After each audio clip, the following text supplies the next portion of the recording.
Hello and welcome to another episode of Leaders of Transformation. Today we're going to talk about leadership. We're going to actually speak to somebody who is a tremendous leader within his company and teaching other people how to do it. Robert Glazer is our guest here today, and I'm so honored to have him here. And I want to actually do a shout out to Bindi at Crenshaw Communications because that's who introduced us and connected us. And so thank you, Bindi. And Robert, we're excited to have you here on the Leaders of Transformation. Welcome. Thanks, Nicole. Excited to be here. It's great to have you. So let me give our listeners a little bit of background on you. I'll brag on you a little bit, and then you don't have to do as much. But Robert Glazer is the founder and CEO of global performance marketing of a global performance marketing agency called Acceleration Partners. He is also co-founder and chairman of BrandCycle. In addition to being a serial entrepreneur, he has a passion for helping individuals and organizations build their capacity to outperform. And so we're going to talk about that here today. And under his leadership, Acceleration Partners has received numerous company culture awards, including number 4 on the Glassdoor's Employees' Choice Awards, and a number of other, I'm not going to list them, there's a whole bunch of awards that he's been acknowledged for in his organization has been. He's a columnist for both Forbes and Inc., and he loves sharing his ideas and insights. And he does that, one of the ways he does that is through Friday Forward, which is an inspirational weekly newsletter, which is followed by over 35,000 leaders worldwide. And he was actually, I think this is interesting, he is a past recipient of the Boston Business Journal's Top 40 Under 40 Award. And he's also an advisor and board member to several high growth companies and so many good things. He's actually recently authored the international best-selling book, Performance Partnerships. So lots that we're going to talk about in terms of leadership, in terms of performance. And I really, we're going to dive into this idea of building your capacity to outperform. And so again, we're really excited that Robert's here. Also excited that you're here as the guest because you're the reason why we do this podcast. We do this because we want to inspire you. We want to empower you, give you tools that you can be more effective as a leader. And as a leader, whether you're an entrepreneur and it's the whole business is just you, or whether or not you have a large organization and you're responsible for leading thousands of employees, this is going to be applicable to you as well. Afterwards, I encourage you to know that you're going to most likely want to connect with Robert, find out more about what he's doing. We'll make sure all the links to his website, social media, all that's going to be available on the leadersoftransformation.com. So you can go there, type in Robert in the search field, and his the show notes for this episode will come up. So not to worry if you're out there driving, you don't have to write all this down. We'll make sure all the links are going to be available for you. And we also want to hear your stories. We want to hear how this has impacted you, what you're doing with it, and also the things that you're doing in the world to make an impact. And I always say that, and I really encourage you to take me up on that, is we really do want to hear your stories. What are you doing to make an impact in the world? And so we have our social media platforms that we can share messages with. Facebook is a great way to do it. We have our Leaders of Transformation Facebook page, and I'm always sharing stories, not just the people that are on this podcast, but other stories of what people are doing out there to make an impact. And so I encourage you to find us there, follow us, and share your stories. So with that, let's get back to Robert now. I was thinking, I was like, where do I start? There's so much that we can talk about here and so many different inroads. And I thought, what? Why don't we just start off with what inspires you, Robert, to get up every day and to do the things that you do. And then we'll unpack a little bit more in detail as to what specifically are you doing working with companies.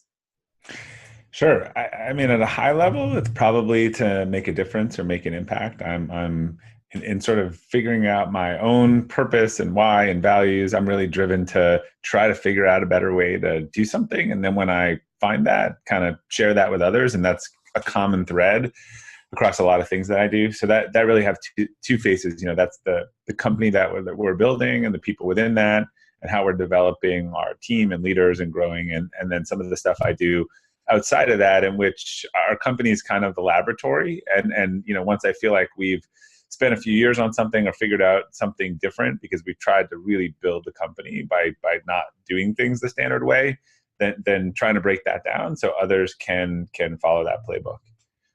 So this actually makes me think of a post that I did just this week that was about thought leaders, people calling themselves thought leaders, striving to be thought leaders. And I said, is this just me? I know I upset some people, I think, in saying that, but I was like, is this just me, or is this crazy that people are actually setting out and saying, my goal is to be a thought leader? When I listened to what you were just saying, is you had a laboratory, your own place where you started to learn things and then you shared them. I mean, most of the thought leaders I've ever met, true thought leaders, they didn't set out to be a thought leader. They got curious. They asked questions. They were like, hey, how can we do this better? How can we improve on it, or how can we do it completely different? And then as a result of that, people saw them as a thought leader because of the things that they were sharing as their discoveries. They tested it. It worked. Okay, they got a working model, and then, hey, here's what we learned. So it's interesting. I have a coach that I work with, and he points this out, that there are a lot of different programs out there, curriculum, organizations that are doing a lot of teaching and training, and there's a lot of people with those that become experts in teaching or training that curriculum, but it's not theirs. But they're going out and speaking and an expert in something that they actually haven't developed. Yeah, they're very well-trained theorists. Yes. And there's a whole bunch of academics who've written some really great books that are science-based and stuff, but they've never been with organizations testing that out. They interview them. So I think that, yeah, you have to do some of the stuff, and nothing's new. But to me, a thought leader somehow combines old ideas in a new way, or provides a framework, or provides an application. I mean, that's what I'm always trying to do. I mean, how when you read you have this thing that you're wrestling with and dealing with, and you see, and then you read this book, and it just delivers you the framework perfectly, and it helps you under, like something like a book on like emotional intelligence. You're like, oh, I always knew this, but now I know how to work with it.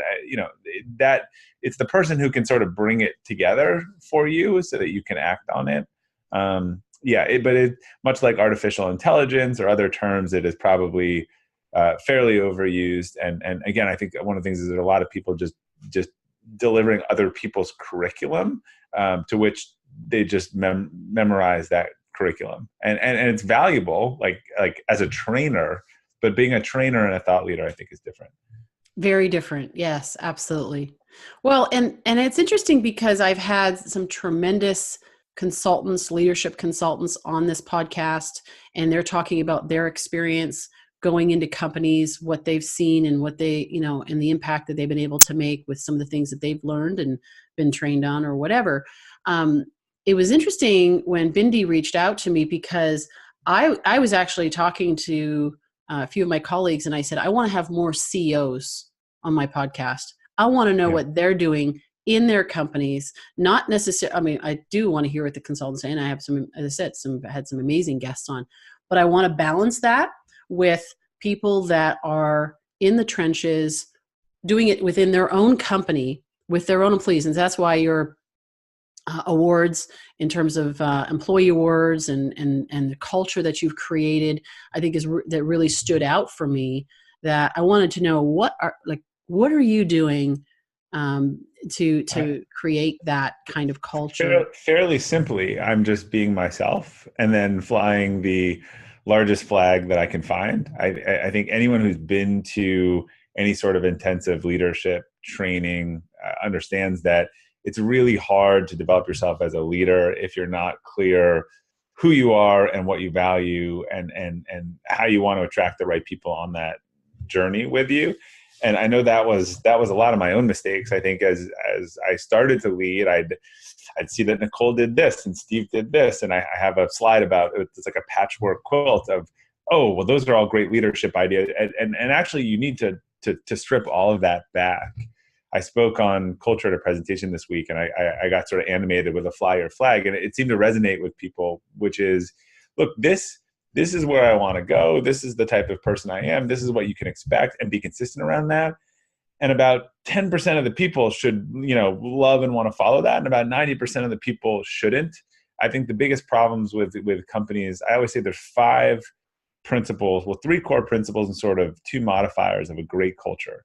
And I think there are some things that we think about as great cultures that are universal, which I'll sort of agree to, like they treat people nicely, pay people well, good benefits. But but really a good culture is a good culture for the right people. And there should be two great cultures in which people from company A would hate working in B and otherwise, and they're clear about that. So those three things are that a company has to have a vision about where it's going. It has to have core values that are real, and it's got to have goals and targets about what it's hoping to achieve.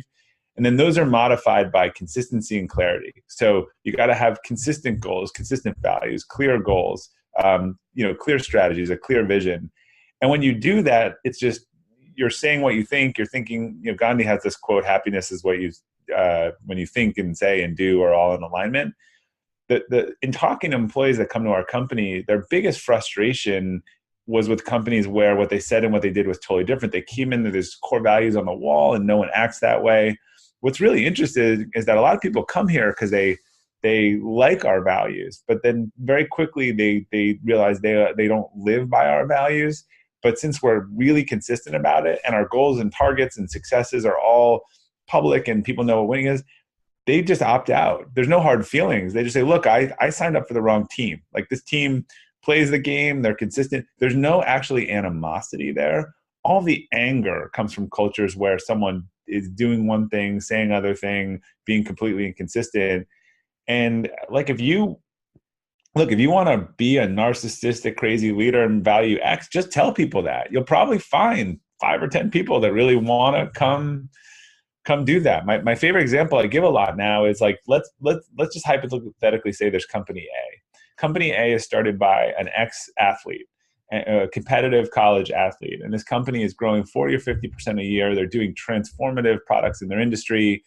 20% of the bonuses go to the top people there. Their company events are all about competing. The bottom 20% moves out every year. As long as they're consistent about that, that'll be the right culture for those types of people. Across the road, there's company B. It's a family business. It's been around for 100 years. It grows 5% a year. It really values longevity and consistency. The clients come to it because they like that people have been there forever and they know their names and all that stuff. I would argue that, and that's what they reinforce. They reinforce longevity and consistency, not growth and getting outside the comfort zone and we're all family. I would argue that people at A should hate working at B and people at B should hate working at A, as long as both companies were really honest about when they were recruiting people and how they acted. And I use that example a lot these days in terms of like, what is a good culture and why I don't think it's a universal thing. Oh, totally agree. I mean, this lukewarm trying to, lukewarm trying to appease everyone and make it all sound good. I think of Frank Kern. He says, I want people to either love me or hate me. Like, I don't want the ones in between. But hate you, but respect you. I mean, respect you. Not hate you, but not want to be part of it, but respect what you're doing. Right. Yeah. And that's ultimately his point. Yeah, he doesn't want people to quote unquote hate him. Yeah. Being a jerk. But he's just saying is like, I want you to be on one or the other spectrum, not this in between lukewarm about me. And there's actually a scripture about that in terms of like lukewarm spitting you out. I spit out what's lukewarm because it's like, ugh. Yeah. So, choosing. And then what you said there, I think is so important. I've talked about this. It's like you go into companies and you see their core values and they're on the wall and there's like all beautifully, laid out there and they've got their mission, this beautiful lofty mission, and nobody knows what it is. Sounds good. And the only people that really pay attention are the ones in the waiting room that are seeing this on the wall, and nothing else. Like it doesn't go past that front door. And there's this disconnect. And that's, like you said, that's where people get frustrated. Our core values, and we only have 3, are not an externally projecting thing. I think the high performance companies I've met, the core values is internally the DNA of the best people at their company. Yeah. So these are so you don't need to explain it to anyone else. Right. If we don't have a guideline for something, we try to have guidelines, not rules, but we don't have a guideline and you're faced with a tough decision, one or more of the core values should be your answer to it. And I honestly, yes. I believe that. And anyone who answered or acted within those, would always be sort of safe in our books. In fact, all the problems that we have are usually when people act outside of those.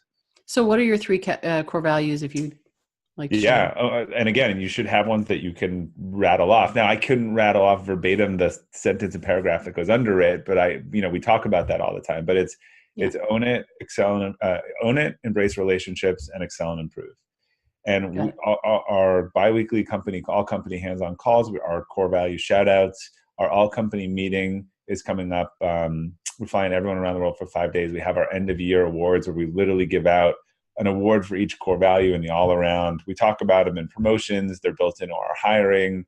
They're built into our performance management when we talk about this person's probably not going to work out because they just don't seem to have or want to live by one of these core values. So people know them. You'll hear the words being used a lot. You'll hear it in relation to decisions. And that's just that consistency and clarity that I was talking about before.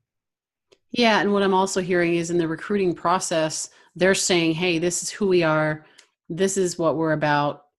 And if Yeah. you are, if you want to sign up for that, like if that's part of if that's who you are and the kind of people you want to hang out with that live by this, then awesome. And if not, that's fine too. No hard feelings. It's just maybe this isn't the right team for you. And to have that discussion. So my friend is the CEO. He's a military. They have a leadership training company, all military people. They're pretty intimidating, to look at and talk to. He's the last interview in his company. And he told me that the entire interview is, you've met with everyone on my team. You got here. They like you. Here are our 3 core values. If these are you and you like live these and you're excited to get up every day, you will be like Mary and will be here in 10 years. If they are not you, you probably won't last 30 days. So, just really think about that. And that's I like that. That's an extreme version. Back to authentic leadership. That's not me and how I would deliver the message. And much more his personality and how he looks. But we do a little bit of that. We say to people, here is what own it means. And I can tell you right now that, when we have someone come in and they have their first mess up in, a couple of weeks and they are looking to blame everyone externally, my radar goes off and like, this person's not going to work out here. Like it's not, Yeah. we can teach people to be better at own it and how to act on that better. But what we are saying is it is something you have or you don't have. You have an inclination to just own things or you don't own things. And, one of the things is we do these after action reports, kind of debrief. So this touches actually all of our core values. So if a mistake is made, a hire, a monetary mistake, a client problem, you have to write up this report and you have to publish it in our leadership channel for everyone to read. And it actually touches all of them because you got to own it. You got to embrace relationship by sharing it with your peers, and you got to talk about, what went wrong and how do we fix it. So the main part of this report at the end is what departments need to know something, change something. How do we not make this mistake again? And again, so I can it's not shaming the person. It's basically saying, let's use this and not just have that one person or the people in that department gain some insight, but company wide. Yeah, and people in totally different departments have gotten insight from these reports. It's not a shaming thing at all. And we say, look, it's fine to fail. We actually don't even go to fail. Just share your failures so that someone else doesn't make the same mistake. And again, I can tell you, reading sometimes new managers in their first reports, I'm like, oh, this person's not, there are ones that just, they take everything on themselves, and there are ones where they blame all external factors. And it just, I can't teach someone to be own it. Like at this point in their life, they are a type of person who owns these things or doesn't own these things. So these things are few or far between because we've gotten good at hiring, we've gotten good at screening for this. But when we make a mistake, and again, usually that person feels it. Like they feel that they did that and the organization is frowning at them. And oftentimes they will come to us with a discussion about, hey, this may not be the right place for me. Yeah, which in a way is owning it in a way and saying, hey, you know what? It goes both ways. It's not like I've talked to people about when they're going in to a company and looking to get hired. It's like the interview is going both ways. You got to make sure it's a good fit so that you can be, the best version of you can show up in that environment as well. But also, I have a relative who was complaining years ago that she was interviewing with this guy and he was swearing and sexist, and I was like, well, aren't you glad you saw that in the interview? Do you think he's going to be any different when you go to work there? Yeah, that's as good as it gets. Right? You should feel really lucky that he wasn't saying all the right things that day, and then you finding that out after you left your job. So one of the things that's interesting, I was reading a review. We've had great luck on Glassdoor, but when I read the cons, a lot of our employees go out of their way to say to someone, look, working here is great, but our founder wants to be the best in the world at what we do, and it is intense. And so if you're looking for if you're in your life point and you're looking for the middle lane for a couple of years or whatever, you probably won't like working here. So they are actively saying, look, I love working here, but here is who would not be happy here. Yeah, and that's good to be honest about that. Now let's talk about capacity building, because I know you're super passionate about that. Tell us about what that is, and then how do we do it? How does it apply? Yeah, so I backed into this, and you mentioned it through this note that I started sending called Friday Forward a couple of years ago, which was sent to my team, and it was around me improving my morning routine, kind of diving into some interesting issues around motivation, sharing them with a quote, sending it to people, not thinking anyone was reading it, and finding out people were reading it, they were acting on things, they were forwarding it around, and it was really having an impact. And it was only after a year or two of doing this and watching myself kind of grow my capacity and ability to do more, and also realized that that's what we were doing for our employees. We were getting people who were able to grow with us as a company because we had focused on increasing their capacity overall, not just making them better employees or on the training, but work on things like time management and stress and health and relationships, and the things that really impact your ability and outside of work. I've always said, I've never seen someone who is exhausted and stressed and all these things at home and then walks into work and performs at a high level. So when I went to, after a couple of years of Friday Forward, we went to sort of write the book, I kind of sat down, I was like, all right, what was this? What were the messages and what were the themes, and really sat with it. And when I came up with this sort of, when I thought about all the things that we were doing, this 4-part model of capacity building, which is spiritual capacity, intellectual, physical, and emotional. And I think of it as like a ball, but for the technical people who challenged my analogy, let's say it's filled with gas, so that not air. As the quadrants all get bigger, it gets denser, right? And your mass and your momentum becomes better to achieve more. And capacity building is not about volume. It's not about getting more done in a day. It's about better outcomes. And in fact, often it's fewer inputs, but the right things that lead to better outcomes. And I'm happy to walk through each of the 4 kind of areas if that's helpful. Yeah. And I think it would also be helpful is, okay, so how do you help your team build capacity? So as a leader listening is saying, okay, well, how do I apply that in my company? Maybe doing a weekly newsletter and being vulnerable and learning and sharing what you're learning through that is one way of doing it. And people are learning that way, but that's just one way.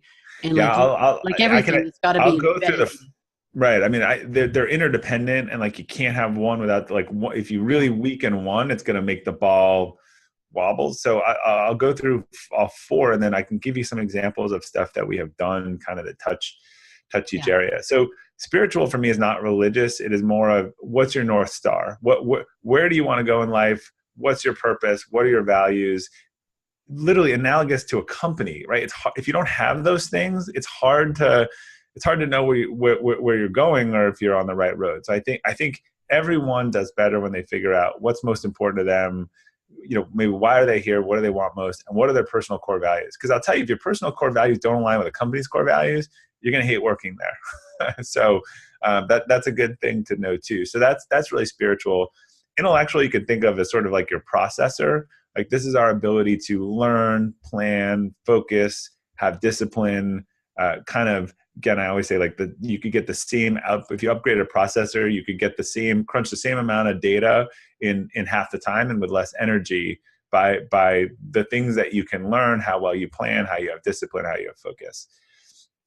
Physical is just your health and wellness. If you're tired, if you're exhausted, if you're stressed, it really acts as a drag on all other areas of performance.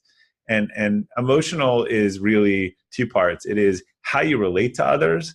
One of the analogies I use in the book is like, if the first 3 capacities are think about like a race car. So if spiritual, intellectual, and physical are like, okay, I know the car I want to build, I designed the car, I made it, great. Now I'm putting it on the racetrack and there's other people there. So when we live our lives, we live it intertwined with other It's a people. great analogy. Yeah. How we react to other people, how we drive our car with other cars coming at us is hugely impactful. So there's the relationships, and then there's that voice in your own head about your own limiting beliefs. So we do a lot of things, I think, cross over all of these.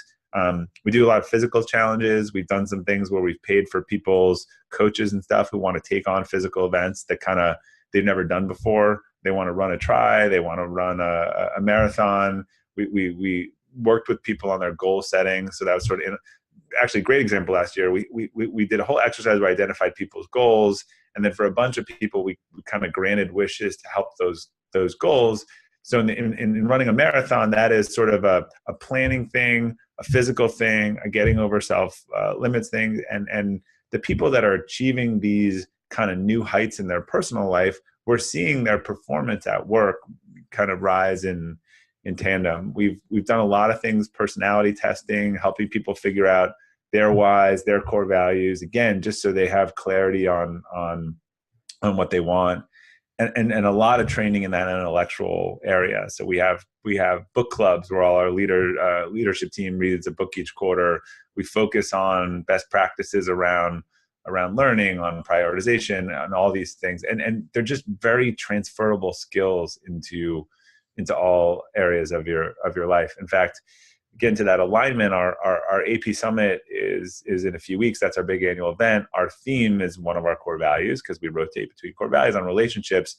And we're doing some really interesting relationships. I asked everyone in the company to send me beforehand the 5 relationships that they want to grow, improve, do something. And, people wrote some really personal stuff, and we're going to do a discussion and a session on that hey, let's go out this year and let's improve these relationships that have fallen off or that we want to improve. And some of them are in work, but most of them were, spouse, long lost relative, other things. And, it's really fun to work on those things and see how that improves performance overall. Well, what you're doing is you're actually literally building a family. A lot of times companies will say, we've got a family. It's just such a one big family. And it's not really. People go, yeah. But in this case, what you're actually doing is like, we're doing life together. We're working together. We're learning together. We're growing together. And I think that's fantastic. A lot of really great ideas, even in terms of like, from the leadership perspective of demonstrating it. You're demonstrating it, being the example. We read a book every month. We do these things. So we're not just asking you to do these things, that we're doing these things, and we're inviting you into this process. I think that's important as a distinction. I mean, I'm sure I put a lot of, you need to fix your problems there, and I'm good. I always say that I think average weak leaders set a really high bar and then say, look, no one can meet my bar, right? And then I think average leaders lower the bar so that everyone can meet the bar. And what great leaders do is they raise the bar even higher, and then they do everything that they can to get everyone over the bar. So I pick a crazy thing to do every year to show the team. This year, we biked, a bunch of us as a team. We biked from London to Paris in 24 hours, constantly doing things that are outside of my comfort zone, and then trying to give people the tools and means to do the same things for themselves. But yeah, I would have no moral authority if I was saying to everyone, hey, we got to push out of our comfort zones and do these stuff, and I wasn't doing it myself. And I want them all to come along. So we have very high expectations. We're trying to be the best in the world at what we do, but then we really try to give everyone the tools to get there and to grow with the organization. Because when most companies that grow 30 or 40% a year, you hear that every time you double, you break half your processes and people. We don't want to do that. We want to find a way for a lot of the people to grow along with us, but that's not going to be through your typical functional, job training. I mean, that's not going to get you there. Yeah. So how do you work with, from a practical standpoint? So you go into companies, you speak, and you provide training. How do you support other companies? So we know what you do in yours. How do you take that? Yeah, for other companies, I mean, that is new for me. I think the book coming out next year will be my first. I wrote a book last year, but it was on our industry, on performance marketing, and I speak a lot on that. The Outperform book will be something different. I have been doing more speaking on culture and Ask to Speak. I try to balance that with my day job, but it is something I enjoy, and I like watching companies just get better and take these ideas. Excited CEOs who take a good idea and go implement it, because there's nothing I'm doing that I didn't get from other people. But it's mostly through writing and some speaking at this point. I don't do any consulting around that, other than company that I may be on the board of directors on, and that's a part of our discussion set. Yeah, so you have people that are coming to you and asking for, how do you do what you do? So what types of, I'm just out of curiosity, like what types of companies do you find come to you? There are companies that are asking. We have this program called Mindful Transition, in which we've tried to blow up the whole 2 weeks notice paradigm. So we've written about that a lot. People have kind of asked us for the playbook on that. We haven't really had anything to share. So that my culture head and I have started writing that book and are done with the first draft, so that we could say to another company, here's what we did. And we could actually use that also to explain to our own employees when they're starting, hey, here's how this works here. But time is a challenge. And so what I've tried to say to them, I'm trying to do my best thinking on a one-to-many basis. So whether that's speaking or writing, or I'll direct people to an article or something I wrote on a topic if they're interested on it. The thing I can't do is get on the phone with everyone who wants to discuss, one of these things. But when I write, that's what I try to do. I try to put whatever it is that I learn into a framework so someone else can learn from it. Yeah. And I mean, that's leverage, right? So you're leveraging, putting a book out there, people can learn from that and go from there. So obviously going and getting on podcasts is a way to get your message out as well. And you're doing that, and that's beautiful because it's evergreen. So it's always out there and people can listen to it.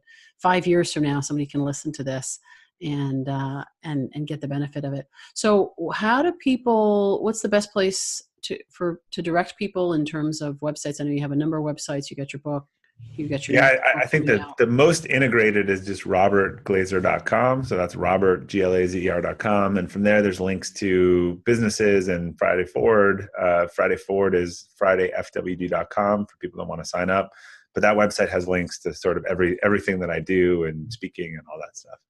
So the Friday Forward is actually a newsletter that you were doing internally, but now that you've actually opened it up, so it's not just for your internal team, it's for anybody that can sign up for that and learn. Yeah, it was a note I wrote to my team for about 3 to 6 months, and then I started sharing it with some other people, and they liked it, and they shared it, and I sent it to a few friends, and then it's like maybe other people would like it. So I opened it up and I made it sign upable. And now I think there's about 45,000 people in over 50 countries that get it every Friday morning. That's excellent. Well, Robert, thank you so much for being here and sharing a little bit of your experience. As I said, I wanted people who are in the trenches doing this within their companies, day in, day out, figuring out how to make these things work and how to live out. I think it was just one of the things that I got out of what you were sharing is, how do we live out the core values that we say are important to us every single day? And it's one thing to say these are the things that are important. It's another thing to make everything that we do drive towards those things. And I think that's what makes the difference between companies that struggle and companies that do really well, is they live those out. And like you said, the consistency and the clarity, I think, is super important. So thank you for sharing that. Thank you, Nicole. Yeah, it's been a pleasure. And for our listeners and our viewers out there, I really encourage you. I always say that nothing happens until you take action. You can listen to podcasts all day long. You can read books all day long. Until you take action on it, nothing happens. That's where the transformation happens. That's where the growth happens. So I encourage you, whether it's signing up for Robert's Friday Forward newsletter, start there, something simple just to get you started, and start to think about, how can I be thinking differently? How can I increase as a leader? How can I increase my own capacity, and how can I increase the capacity of the people that are on my team? So I encourage you to take action on something that you learned here today. We appreciate you being here, and we look forward to hearing the stories of how this has impacted you. So please, like I said in the beginning, reach out to us through either the website, leadersoftransformation.com, social media. You can find us on leaderstransformation.com. Twitter, it's Leaders Podcast. And we want to hear from you. And also, if you enjoyed, sometimes I forget to say this, but it's so valuable, and we appreciate your support. If you enjoyed this, please go on iTunes, give us a rating and review. That really does help us to have a greater reach. And I think we're in some 100 countries plus countries or whatever we have listeners. And we want to extend that reach out, and we want to continue to inspire the difference makers and the world changers all around the world. So that's a way that you can help us to do that. So we appreciate you. We thank you for being here. We look forward to seeing the next episode of Leaders of Transformation real soon.